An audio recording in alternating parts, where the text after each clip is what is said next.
Hi ladies, so I just wanted to do my labor and delivery story with my 15-month-old. So basically I was 31 weeks and 4 days when I went into preterm labor with her. And so 5 o'clock in the morning I started having contractions, and I was timing them, and they were about every 10 minutes apart, and they continued until about 7 in the morning. And I went to go to sleep. I said I'm going to lie down and see if they subside. And I was so worried, but I said maybe it's just Braxton Hicks, and I drank a ton of water and went upstairs, lied on my left side, and went to sleep. I woke up at 12:30 p.m.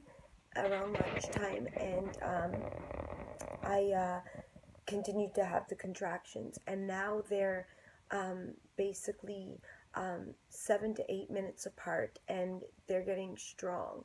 And I was like, my husband kept saying, like, let's just go to the hospital. The hospital's about an hour away drive, and he's like, let's just go to the hospital and get checked and make sure you're okay. And I said to him, you know what, I'm just going to keep timing them. Maybe they'll die off. Maybe they'll go away. Wishful thinking, right?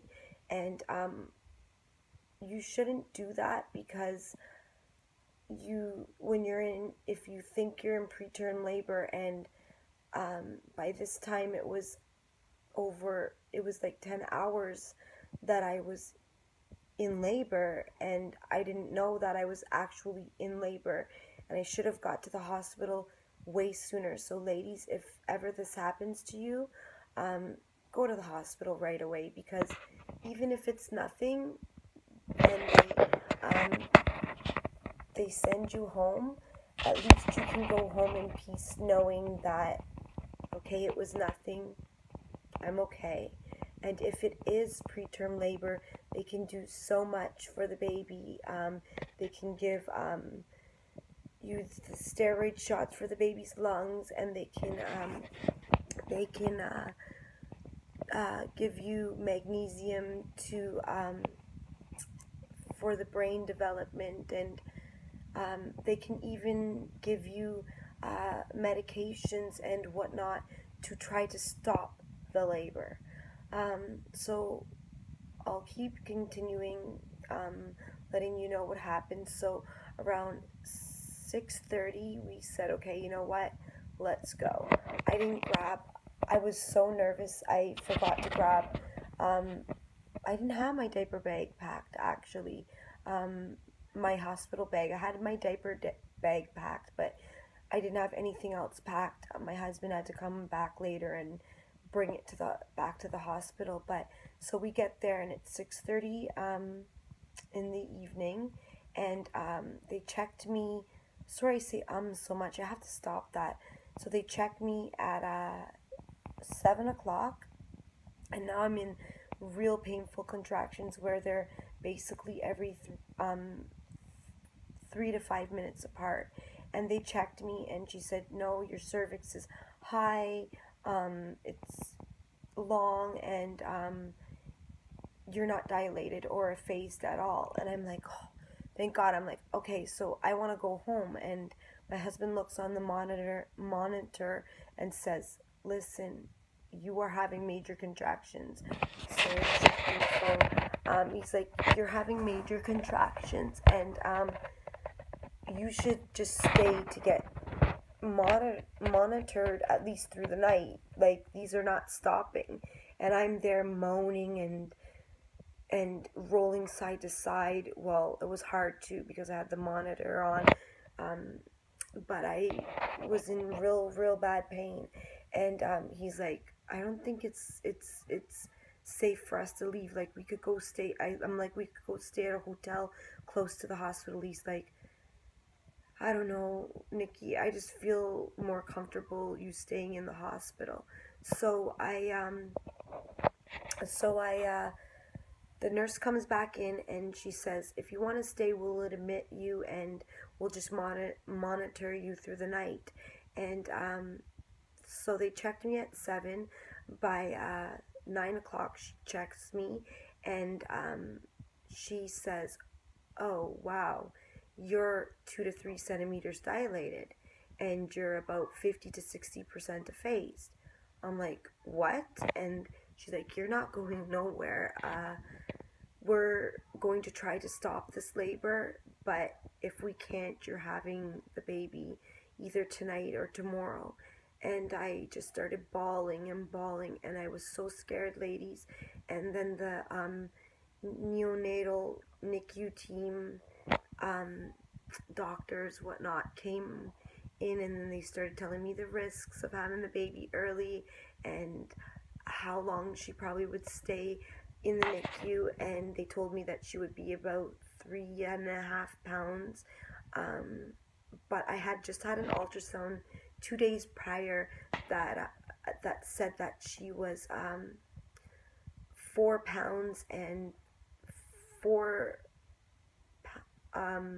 just under 5 pounds, right? And I said, "Listen, my babies are pretty big, so," and then they said, ultrasounds can be off, and so we're not sure until the baby's born how big she's going to be.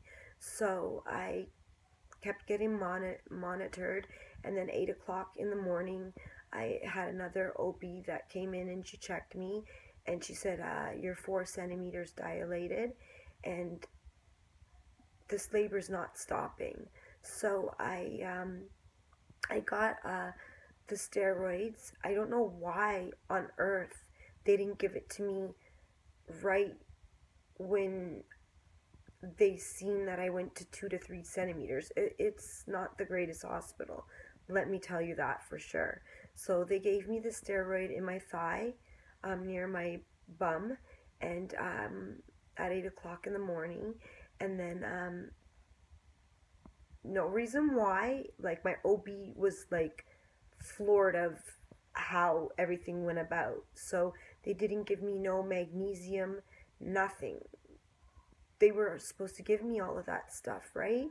And I only had the one shot of the steroid, because you get them one every 24 hours, right? And then noon comes now, and I'm 6 centimeters dilated, and I'm like, they're like, "Do you want the epidural?" I'm like, "No, I'm okay right now.